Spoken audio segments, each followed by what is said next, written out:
Hello, my name's Elmore. I'm here in Memphis, Tennessee, and I'm going to talk to you about canoe and kayak racing. The Outdoors Incorporated canoe and kayak race that takes place on the Mississippi River here at Memphis was supposed to be on June 13th, 2020. But like so many other events, it had to be called off because of the COVID-19 virus that's going around. Instead, racers had the option of participating in a virtual OICK race. I'll be talking more about that shortly. But first, let me just give you a quick history of the event. The first OICK race took place in 1982. Yes, it's almost 40 years old. That makes it the longest running race of its kind in this part of the country, the southeastern United States. The race was founded by Joe Royer.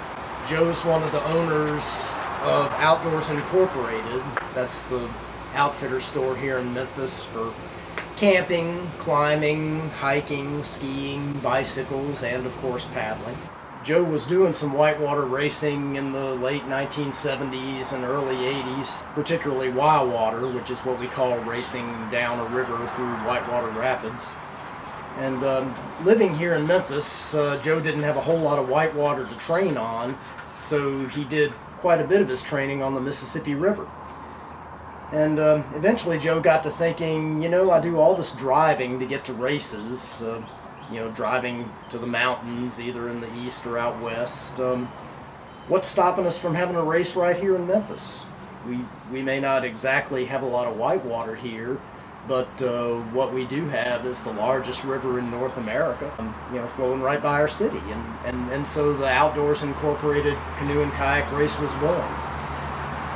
The event has attracted athletes who take their racing seriously, but it's also attracted the ordinary local who's got a canoe in the backyard and is just curious about the river. And you kind of have to understand the culture here.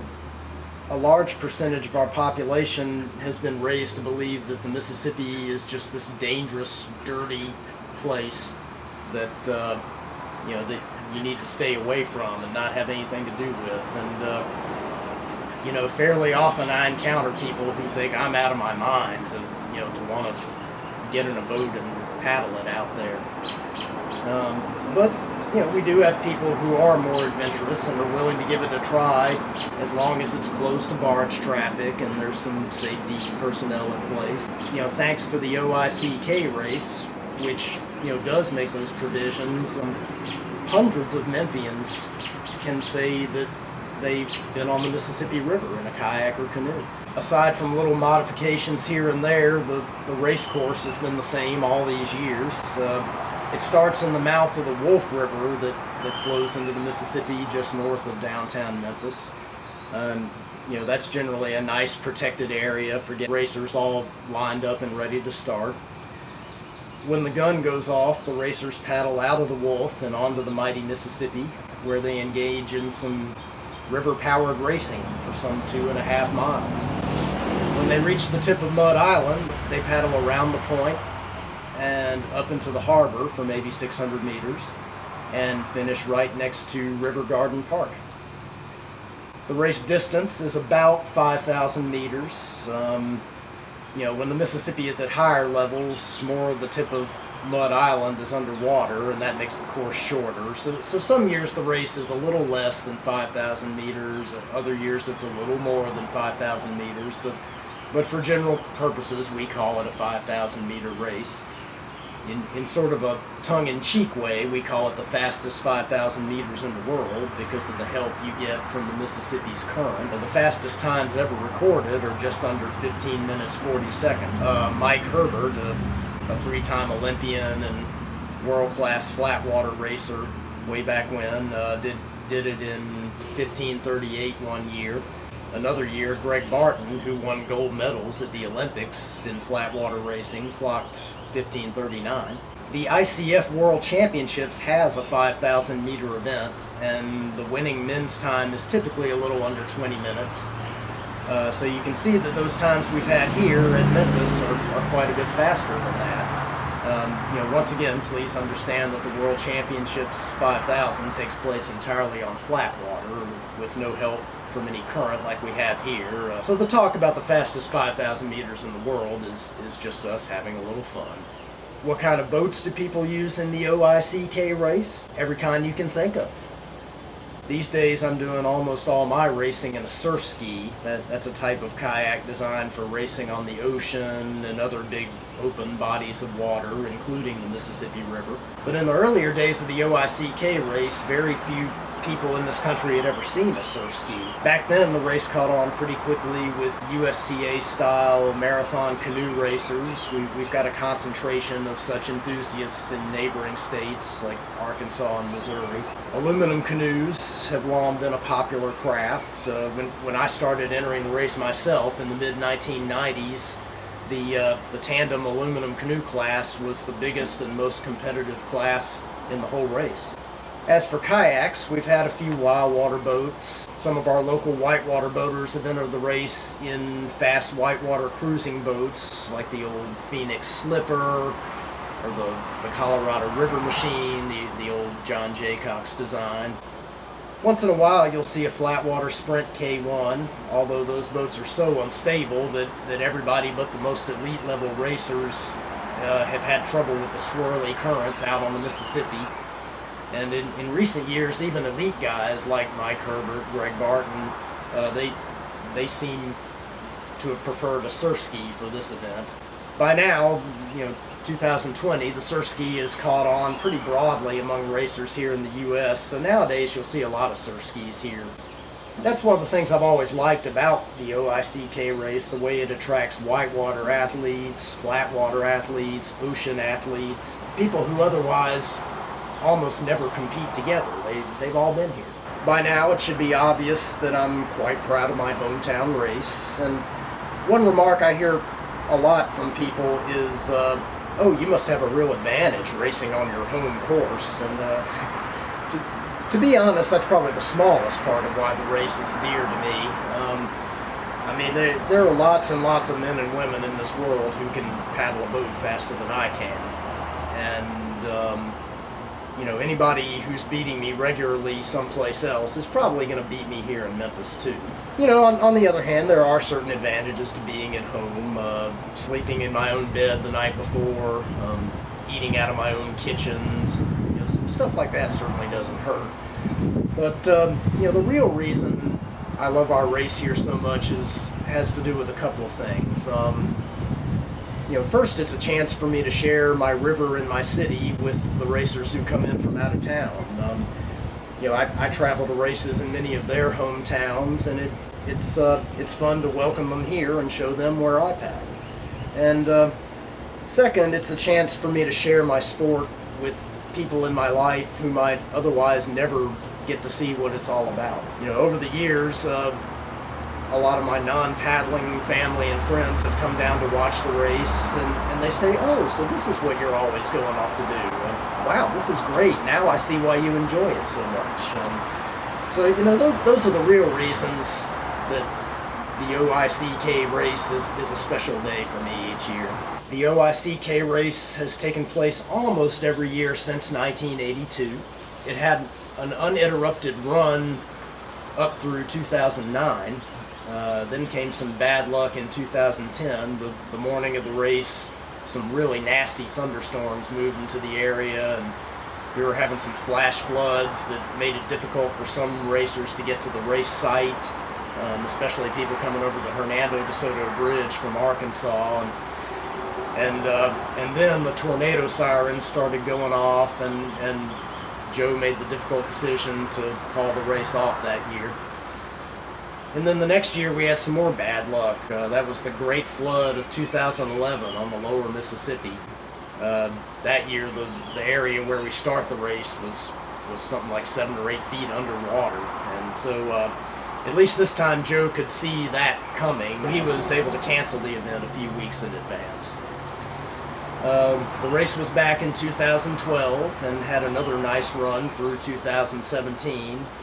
But then in 2018, the city picked the month of June to tear up the park next to the finish for some redesign, and Joe had to cancel the race again.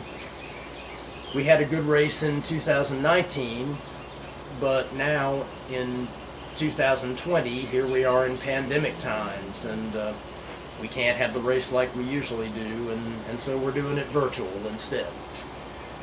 It's strictly a just for fun sort of thing, a way to remind people of the fun we had in the before times, and to motivate people to keep going in the hope that one day we'll all be back together on the river. This virtual event works the same way that other event organizers have been doing it. Anybody who wants to participate can time himself or herself on a 5,000 meter course and share the GPS record with us on the internet. For us Memphians, it might seem obvious to go out and time ourselves on the actual Mississippi River race course. I was thinking that's not entirely fair to people who live elsewhere and might have nothing but a lake to do their race on, and I've broken 17 minutes on the river course, and like I mentioned earlier, that's faster than even the world-class guys are doing it on flat water. So I mapped out a course that's entirely in the harbor, which is flat water with no current. I made it an out and back course to make sure there's no wind advantage or anything like that. The course starts and finishes at the magenta line there in the bottom left corner, and the turnaround spot is marked in the top right corner. It's a concrete structure that's part of an old barge loading facility. I advertised my course on social media, hoping a few people might want to come down and do the virtual race with me. So what do you say we go down to the Memphis riverfront and see how it goes? It's a lovely morning here on the Memphis riverfront. I'm standing here on the historic cobblestone landing that's been here more than 150 years. It's where the old steam-powered riverboats used to load and unload. The Mississippi River is out there, but we're gonna do our paddling today here in the harbor. Got my race boat all ready to go here. Here comes Adam Davis. He's gonna be racing with us today. Andrews, he's going to be joining us today.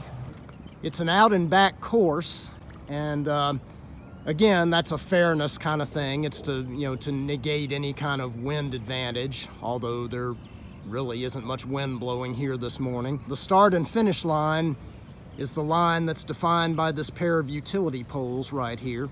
2,500 meters north of here, there's a turnaround place.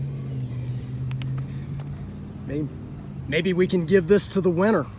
I asked the Bluff City Backsliders if they'd provide some musical entertainment for this virtual race, and they said sure. They're a local band that's performed at quite a few OICK races in the past during the post-race festivities. So anyway, they're setting up over yonder, and we'll be hearing some music from them while the race is going on. 20 seconds. Who be your dog, mama, when I'm gone? Who be your dog, baby, when I'm gone? I come to you, you got that $10 bill. You said, Daddy, Daddy, where you been so long? Where my daddy? Daddy was a jockey. He taught me how to ride. You had plenty of money, baby, way back in '92. You let all the men make a real old fool out of you. I don't want to do right. Yeah, like some other men do.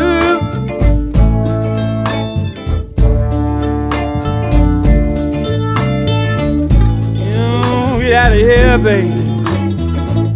Yeah, they need to bring you some money. And if you let the devil take your hand, you'll never get to hallelujah land. I see great faith on it, you'd better heed my warning. Stay on the right side of the road.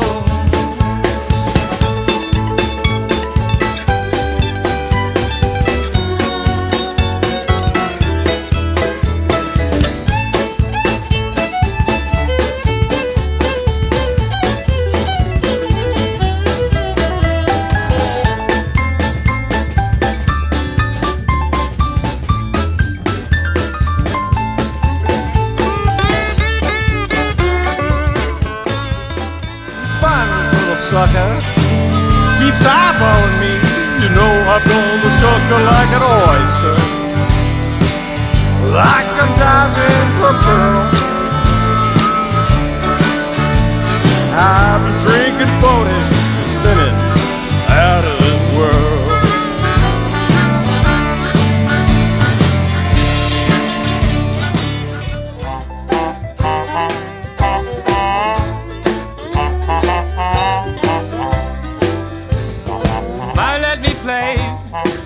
Just with your yo-yo, I'm gonna let you play with mine.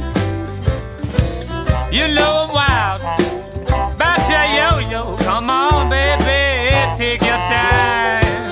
I've got the brand new yo-yo, brand new strength. Now that's the way the drive a woman's heart and sing.